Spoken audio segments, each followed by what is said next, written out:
5 things that shouldn't exist in Battlefield 2042. I've already done a video on 5 things you'll love about Battlefield 2042, so it's only right, I think, to counter that and do 5 things we probably won't like about Battlefield 2042, right? So, starting with the weird weapon and character skins. Don't get me wrong, I like character customization as much as anybody, but if you look back at how Battlefield 5 did the customization, it was going in the right direction, but they just chose the wrong game to highlight customization, I think. So with Battlefield 2042 though, they should continue along that line but have customization that fits into the theme of the game, sort of like how Modern Warfare and Warzone started off in the beginning before moving on to this type of thing. It just doesn't fit, so I hope they don't get too silly with this stuff. The next thing is something that is a big issue for some people and not a big issue for others, and that's the specialists. Take into consideration that Battlefield for a lot of us always meant that you're a single soldier in a larger army, so when you add specialists with overpowered specializations like the High Alert system or the armor system, sure they have countermeasures to those specialists with other specialists or ammo types, but when you see 64 enemy Caspers running around the map, for me it kind of breaks the immersion. This is kind of what Battlefield 5 did right.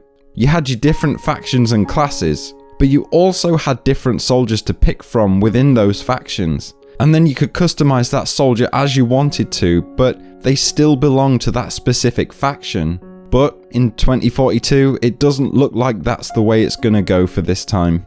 Moving on, in terms of the gameplay, something that's always bugged Battlefield players is the one-frame deaths.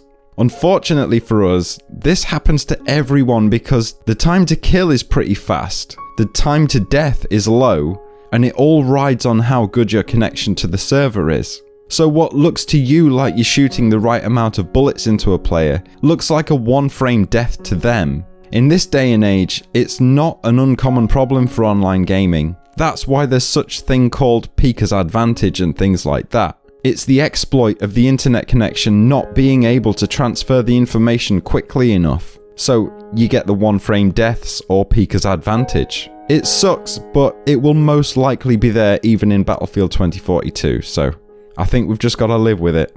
Next up then is something that's plaguing Warzone right now and will most likely cause some problems in Battlefield 2042 as well. And that's obviously the cheater problem.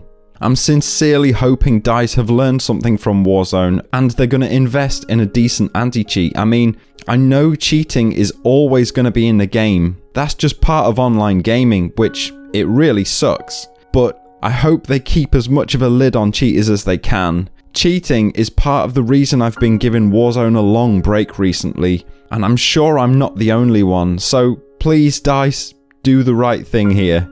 Give us an anti-cheat. And finally, the biggest thing that shouldn't exist in Battlefield 2042 is the awful post-launch support and content drops. Hopefully, it goes in the opposite direction of Battlefield 5, where DICE had a release schedule for additional content and expansions, but they just never stuck to it. Or they just didn't quite deliver what was promised. I'm looking at you, Combined Arms.